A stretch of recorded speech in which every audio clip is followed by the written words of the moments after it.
শুধু গান নয়, গানের গল্প, সে ডানা মেলে উড়ে যায় অল্প অল্প একদিন, প্রতিদিন একদিন প্রতিদিন।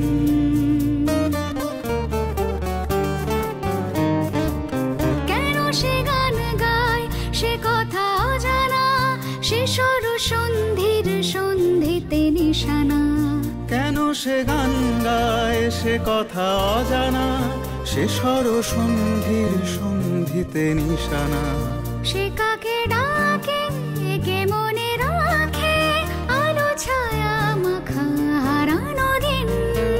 সে শুধু গান নয়, প্রাণের স্পন্দন, যার কথা মালা হয়ে ওঠে চন্দন সুবাসে প্রতিদিন, একদিন প্রতিদিন।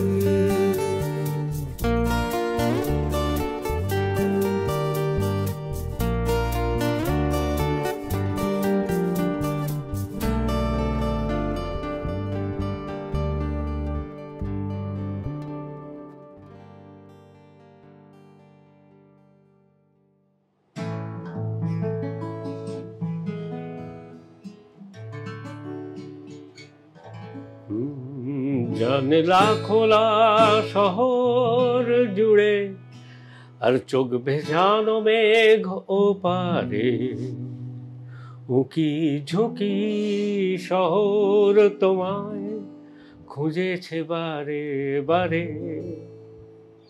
এই গানটা কালকে রাত্রিবেলায় হঠাৎ করে মনে এলো, কারণ কিছু মানুষের সঙ্গে কিছু গান খুব রিলেট করে। জয়তীকে কিন্তু মোটেই খুঁজে বের করা কঠিন নয় কলকাতা শহরে, কারণ ও এত সুরে গায়ে লুকিয়ে থাকতে পারবে না, সুর ঠিক কানে আসবে, তাই তো? আমি আজকে এটা মানে আমি জানি না, মানে কথার মধ্যেও তো একটা আলাদা সুর থাকে, সেই সুরেই না বিকৃতি ঘটে যায়। এইসব কিন্তু শোনাও পাপ। না না না, এ পাপ নয়। একটা জিনিস যেটা খুব জানতে ইচ্ছে করে, যে তুমি খুব পরিকল্পনা করে গান গাইতে বসেছিলে? বসেছিলাম মানে আমি এসেছিলে বলবো না। আচ্ছা আচ্ছা, বুঝেছি।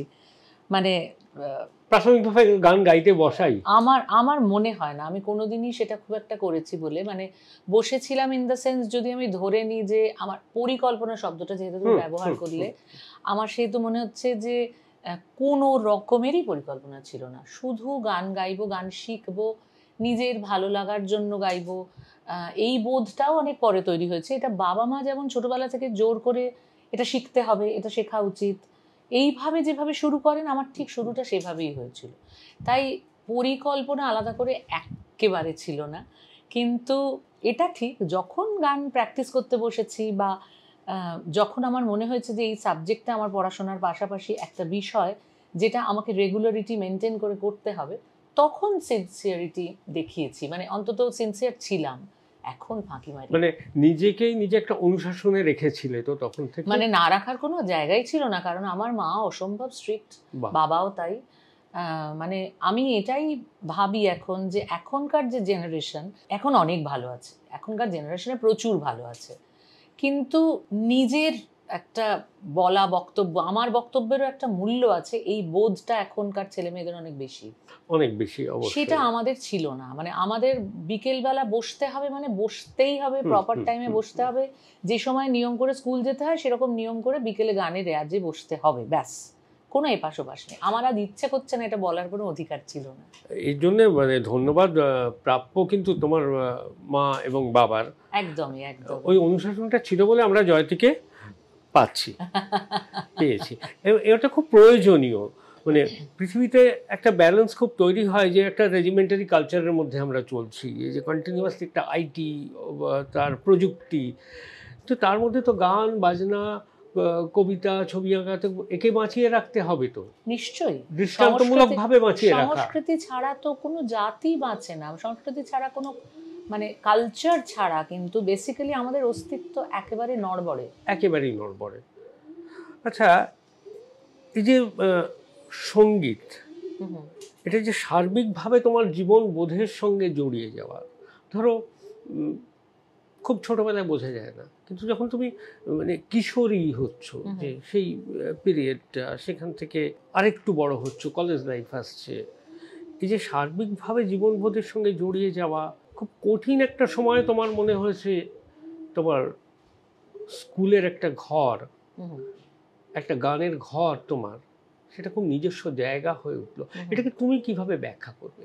আসলে আমার মনে হয় যে পৃথিবীতে, ইউনিভার্সে সমস্ত ঘটনা, শুধু পৃথিবী বলবো না, ইউনিভার্সে সমস্ত ঘটনাই একটা প্রসেসে চলে বেসিক্যালি। মানে এই প্রসেসের বাইরে কিন্তু আমরা কেউ নই।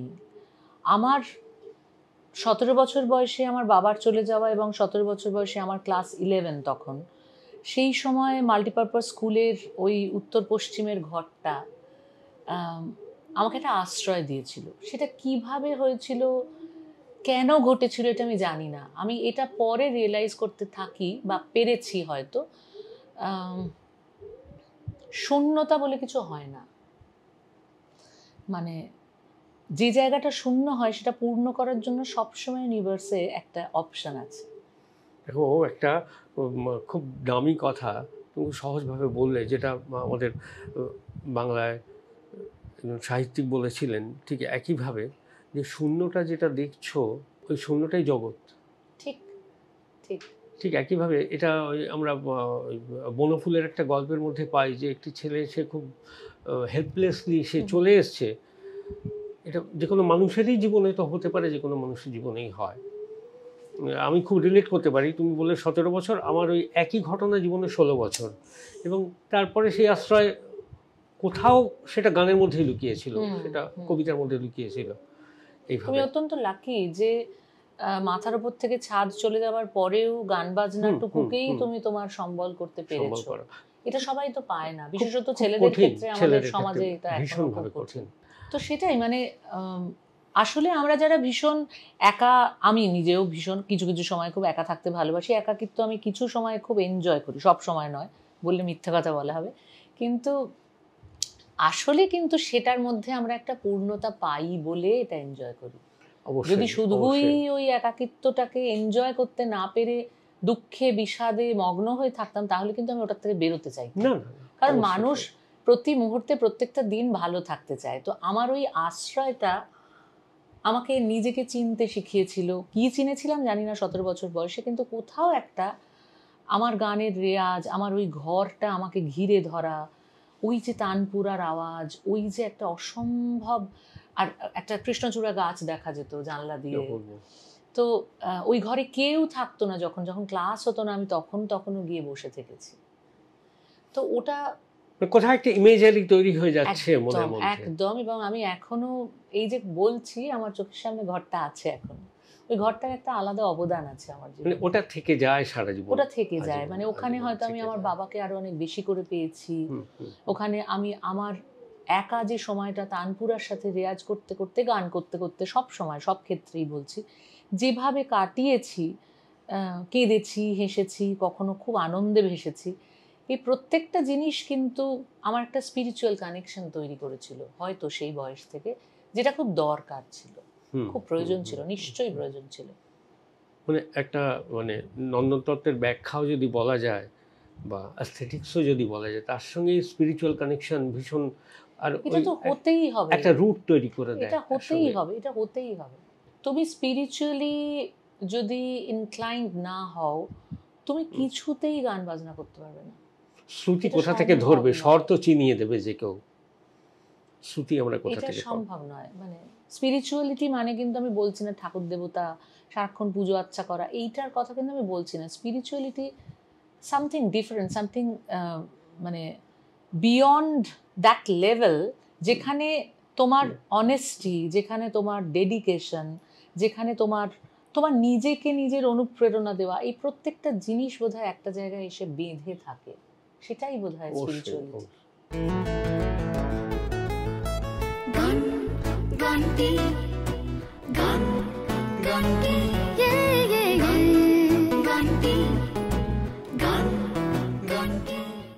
তখন থেকে সেই স্পিরিচুয়ালিটি বোধহয় একটা ভেতরে, যেটা উনি বলেছিলেন, আমার চেতনার রঙে পান্না হলো সবুজ আর কি। তাকে যদি কেউ অনেক সময় কেউ অপব্যাখ্যা করেন বা ব্যাখ্যা করেন যে কোয়ান্টাম ফিজিক্স, কিন্তু তা তো হয় না। আমার ওই ওই চেতনার রংটা কোথাও থেকে যায় ভেতরে, একটা সাইলেন্টলি থেকে যায়। ঠিকই। আচ্ছা, সেই সময় ধরো মানে কোনো একটা গান বা সর্বক্ষণের কোনো একটা গান ওই সময় থেকে যে হন্ট করেছে, এরকম আমার জীবনের বিভিন্ন ফেজে ফেজে করেছে। মানে সেই সময় এক্স্যাক্টলি কি হন্ট করেছে সেটা সত্যি আমার মনে নেই, কারণ আমার যেহেতু সেই সময় মিউজিক ছিল সাবজেক্ট, মানে 4th সাবজেক্ট ছিল মিউজিক, যে কারণে ধরো প্রতিদিনই হয়তো ভিন্ন ভিন্ন গান গাইছি বা কোনো রাগ চর্চা করছি তখন।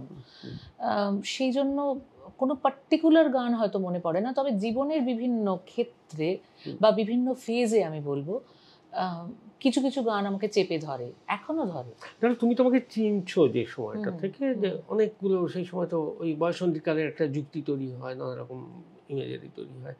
তো সেই সময়ের পার্টিকুলারলি ধরো অনেকগুলো গানের মধ্যে যে তোমার যদি বেছে নিতে বলা হয়, কার দিকে আঙুল দেখাবে, কোন গানের দিকে? কোনো একটা গান না বলে আমি যদি কোনো একটা সাবজেক্ট বলি তাহলে কি সুবিধা হয়? তাও বলতে পারো, আমার সেটাই একটা হয়েছিল। মানে রাগকেও আমি বলতে পারো, তাতেও তো কোনো অসুবিধা নেই। সেই সময় আমায় চেপে ধরেছিল মারওয়া, কিন্তু যদিও মারওয়া আমাদের ইয়েতে ছিল না সেই সময়, আমি ভীষণ টোরি প্র্যাকটিস করছি, গুর্জরি টোরি, কারণ ওটা আমার চয়েস রাগ ছিল এবং ওটা আমাকে গাইতে হবে বিভিন্ন রাস্তা বিভিন্ন কিছু। তবে আমাকে জীবনে যদি কোনো রাগ খুব সাংঘাতিকভাবে মানে খুন করে দিয়ে ফেলে থাকে, তার মধ্যে মারওয়া একটা। ওরে বাবা, definitely। মারাত্মক অবশ্যই। সেই সময় যে সাবজেক্টটা আমাকে ভীষণভাবে আমাকে একটা আশ্রয় দিল, আমাকে একটা অস্তিত্ব চেনালো আমার, কারণ সত্যি পিতৃহীন 17 বছরের আমি এখনকার পিতৃহীন 17 বছরের যে কোনো মানুষের থেকে ডিফারেন্ট ছিলাম। এটা বোধহয় সেই জেনারেশনেরই একটা ব্যাপার। তো আমি অবশ্যই রবীন্দ্রনাথের কথাই বলবো, যিনি প্রায় হাত ধরে আমাকে সেই সময় আশ্রয় দিয়েছেন এবং আমাকে নিজেকে চিনতে শিখিয়েছেন। রবীন্দ্রনাথ নিয়ে একটা অবশ্যই একটা জিজ্ঞাসা আছে আমাদের, মানে এই গল্প করার মধ্যে একটা জিজ্ঞাসা আছে। খুব ভালো হয় তাহলে একটু না পরিবেশটা অন্যরকম হয়। তুমি তোমার খুব ওই প্রিয় রাগ মারওয়া ভেতরে গুনগুন করবে যদি আমরা শুনি। এটা খুব চাপের, এরকম আড্ডা মারতে মারতে মারওয়া গুনগুন করা খুব ডিফিকাল্ট, বাট আমি একটা রবীন্দ্রনাথের গান একটুখানি শোনাতে পারি যদি আপত্তি না থাকে। জাস্ট দুটো লাইন একটু শোনানোর চেষ্টা করতে পারি। ভৈরবীতেই আসলাম কারণ এই মুহূর্তে আমাকে ভৈরবী ভীষণ চেপে ধরে, সেই জন্য একটু ভৈরবীর কাছে আসলাম।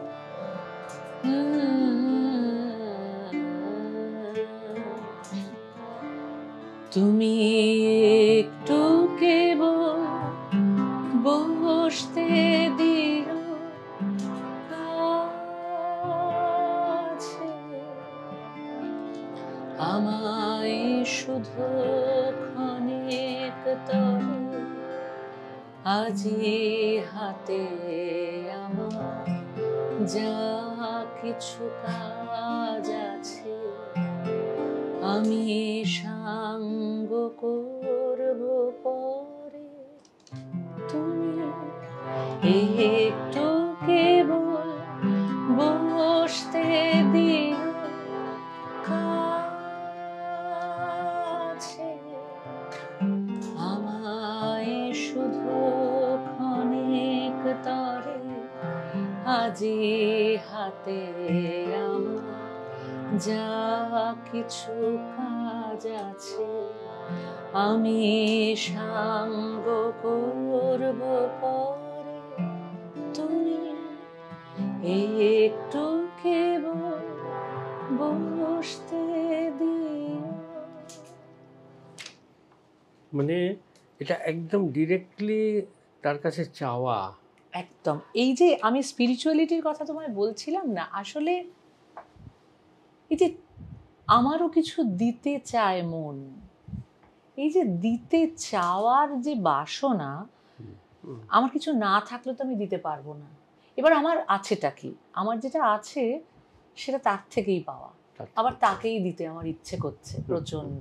এই যে একটা সাইকেল না, এই সাইকেলে যদি তুমি একবার পড়ে যাও তোমাকে আটকানো শক্ত আছে, তোমাকে কেউ তোমার আনন্দ থেকে বিচ্ছিন্ন করতে পারবে না, এটা আমার মনে হয়। আমার এই বয়সে এখন সেটা ভীষণভাবে মনে হয়, আমার এই বিশ্বাসটুকু তৈরি হয়েছে।